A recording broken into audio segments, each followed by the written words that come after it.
Bonjour à tous et merci d'être fidèles à ce magazine consacré au Moyen-Orient. Au programme cette semaine, les raids israéliens menés en Syrie. Nous allons nous intéresser au conflit régional qui se déroule sur le territoire syrien. L'homosexualité au Liban avec un reportage et des témoignages. Enfin, une exposition sur le dessin égyptien au musée du Louvre à Paris. Alors que la Syrie est embourbée dans une guerre depuis plus de 2 ans, les conflits régionaux semblent encore compliquer la situation sur le terrain. Dernier exemple en date, des raids israéliens menés en Syrie. Ces attaques auraient visé des armes livrées par l'Iran au Hezbollah sur le territoire syrien. On peut donc se demander, est-ce que la Syrie ne serait pas devenue un terrain d'affrontement entre Israël, l'Iran et le Hezbollah? Élément de réponse avec Antoine Mariotti. Les témoins affirment qu'il faisait jour en pleine nuit. Le déluge d'explosions qui s'est abattu sur ces entrepôts tout près de la capitale syrienne aurait ciblé des missiles iraniens destinés au Hezbollah. Damas et Téhéran accusent Israël d'être derrière ces frappes. La motivation principale derrière la crise syrienne est de saper la résistance régionale contre Israël. Une résistance incarnée par cet axe chiite composé de l'Iran, de la Syrie et du Hezbollah libanais. Hassan Nasrallah, le secrétaire général du Hezbollah, ennemi juré d'Israël, a ouvertement reconnu il y a quelques jours avoir envoyé des hommes se battre en Syrie. Une présence pourtant démentie pendant plus de 2 ans. La Syrie a de vrais amis dans la région. Et le monde ne permettra pas que la Syrie tombe entre les mains des Américains ou d'Israël ou de groupes salafistes.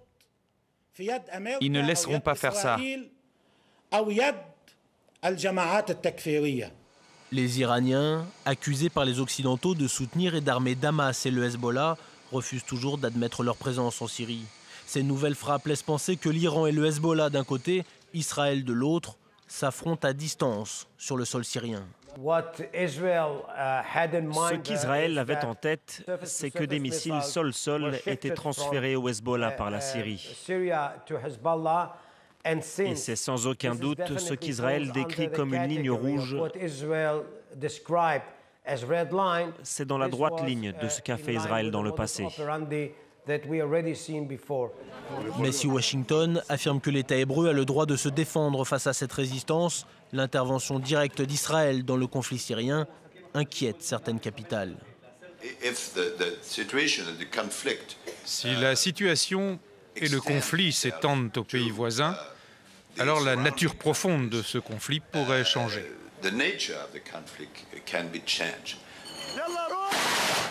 Cette extension du conflit aux pays voisins pourrait entraîner un scénario catastrophe.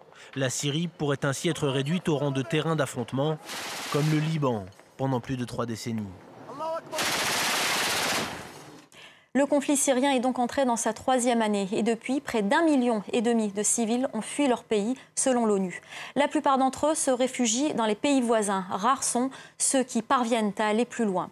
En France, il y aurait seulement quelques centaines de réfugiés politiques. Nos journalistes, Jonathan Walsh et Sadek Abou Ahmed, ont recueilli les témoignages de plusieurs d'entre eux. Reportage. Mohamed et Jamila ont fui la Syrie. Après des mois d'errance, ils ont finalement atterri ici, en banlieue parisienne. Pour ne pas mettre en danger leurs proches restés au pays, ils refusent de montrer leur visage. Ils ont quitté Alep en août 2011, quand l'armée est entrée en force. Dans nos sacs, nous avions nos papiers importants et quelques affaires, le strict minimum. Nous avons vu des camions et des voitures brûlées, il y avait des avions qui bombardaient. C'était vraiment la guerre. Ces 2 trentenaires étaient avocats. Aujourd'hui réfugiés en France, ils n'ont plus rien ou presque. Même si l'État leur a fourni un petit studio, de quoi vivre décemment avec leur fils de 2 mois, né à Beyrouth. J'ai toujours rêvé d'avoir un bébé. Et quand il est né, je n'ai pas ressenti la joie que j'attendais. Parce que ma famille n'était pas là pour partager ça avec moi. J'espère bien qu'il aura une plus belle vie que la nôtre. Khaled, lui, s'en est bien sorti. Cet artiste syrien a élu domicile dans le quartier très prisé de Montmartre, où la mairie de Paris lui a prêté un atelier. Bien sûr, il y a une énorme différence entre moi et des Syriens réfugiés en Jordanie. Je n'ose pas me ranger dans la même catégorie. Khaled est réfugié politique depuis l'été 2011. Très actif dès le début de la révolution, il organisait des manifestations. Il croyait pourtant le changement impossible dans son pays. jusqu'au moment où tout a basculé. J'avais une seule idée en tête, que le peuple n'allait jamais bouger. Et c'était une trahison de ma part, parce que le peuple a bien bougé et sa révolution a eu lieu. Sa famille a payé le prix du sang il y a déjà longtemps. Son père, originaire de Hama, a été torturé puis assassiné lors du soulèvement en 1982. La répression avait fait des milliers de morts. Aujourd'hui, il déplore l'inaction des pays occidentaux. Pour lui, elle favorise la montée en puissance des islamistes au sein de l'insurrection.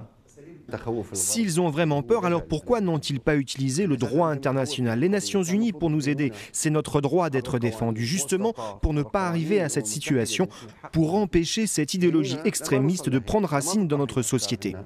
Ce soir-là, Khaled dîne dans un restaurant syrien où il a ses habitudes. À sa table, Issam Dimashki. Cet ancien leader communiste a fait 18 ans de prison en Syrie, où le multipartisme est hors la loi. Réfugié politique depuis septembre 2012, il milite pour que l'opposition ait son ambassade à Paris. En tant que réfugié, on doit avoir une ambassade qui représente la révolution. Moi, je fais partie de la révolution. Il nous faut une administration qui gère les dossiers des réfugiés. Impatience et frustration sont le lot quotidien de ces réfugiés, devenus spectateurs de leur propre révolution. Direction le Liban. Cette semaine, nous allons nous intéresser à l'homosexualité dans le pays. En avril dernier, la police a effectué une descente dans une boîte de nuit gay dans la banlieue nord de Beyrouth, provoquant la colère des défenseurs des droits de l'homme. Il faut savoir qu'au Liban, le code pénal punit, je cite, les rapports sexuels contre nature. À l'heure où le mariage pour tous divise la société française, la lutte contre l'homophobie reste un combat de tous les jours au Liban. Le récit de Dounia Noir. Beyrouth, cité de tous les excès, mais aussi de tous les paradoxes. Dans les rues de la capitale libanaise, on jouit d'une liberté rare dans le monde arabe, mais l'homosexualité y demeure taboue, à l'instar des sociétés orientales voisines. Rima parle librement de son orientation sexuelle, mais elle préfère garder l'anonymat.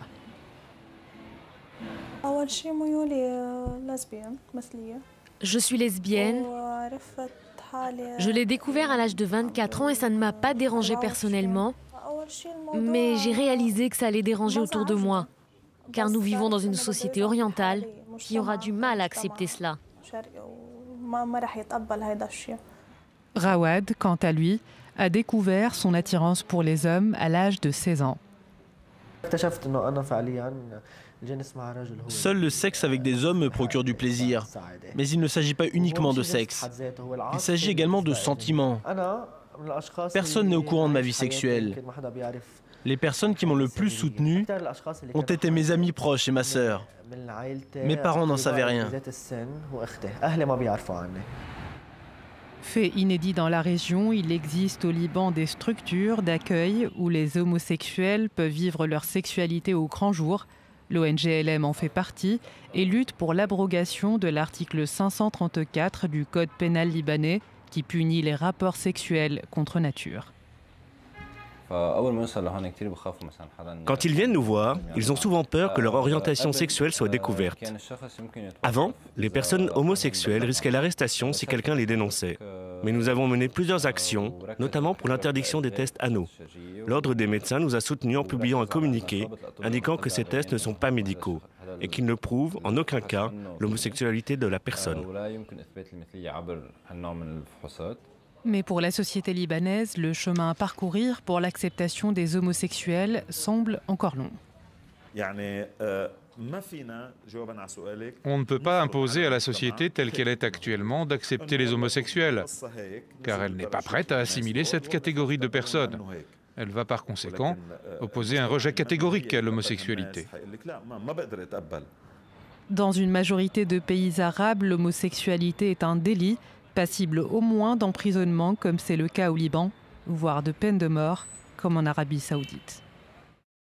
Je vous propose à présent de découvrir les secrets du dessin égyptien à l'époque des pharaons. Une exposition est consacrée à cet art au musée du Louvre à Paris. Cette exposition vous permettra de percer les mystères de cet art. Vous y comprendrez par exemple pourquoi les visages des Égyptiens sur les dessins sont représentés de profil alors que les yeux restent de face. Petit aperçu avec ce reportage de nos confrères de France 2. Ils sont partout sur les monuments de l'Égypte antique, gravés dans la pierre pour l'éternité. les dessins, les hiéroglyphes ont survécu à l'usure du temps quand leurs auteurs, les scribes, tombaient dans l'oubli. Aujourd'hui, on retrouve leur histoire, leur technique au musée du Louvre. Des éclats de calcaire de la taille d'une main sur lesquels les dessinateurs exerçaient leur talent, ce sont les cahiers de brouillon des Égyptiens. Il suffisait de se baisser dans le désert ou sur un chemin pour ramasser ce qu'on peut considérer comme une ardoise ou comme un carnet de croquis. Ces pierres dessinées étaient parfois si belles qu'elles devenaient elles-mêmes des objets d'art avec lesquels les dessinateurs montraient leur talent. Les scribes étaient des artistes reconnus comme tels, dont les techniques de dessin se transmettaient de père en fils. Lorsque les premiers égyptologues ont cherché à comprendre ces représentations, une question s'est posée. Pourquoi les personnages sont-ils dessinés en même temps de face et de profil ? L'exposition du Louvre l'explique, le portrait ne devait pas être réaliste, mais montrer les qualités physiques. Qu'est-ce qui compte dans un profil ? Le nez et l'œil. Donc le nez, il est de profil parce qu'on voit s'il est busqué, s'il est en trompette ou s'il est très plat.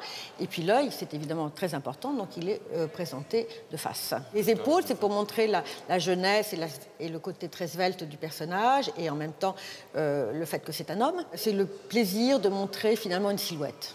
3000 ans avant Jésus-Christ, le dessin égyptien posa les bases de l'écriture, la sculpture, l'architecture des pharaons. Aujourd'hui encore, il continue de fasciner.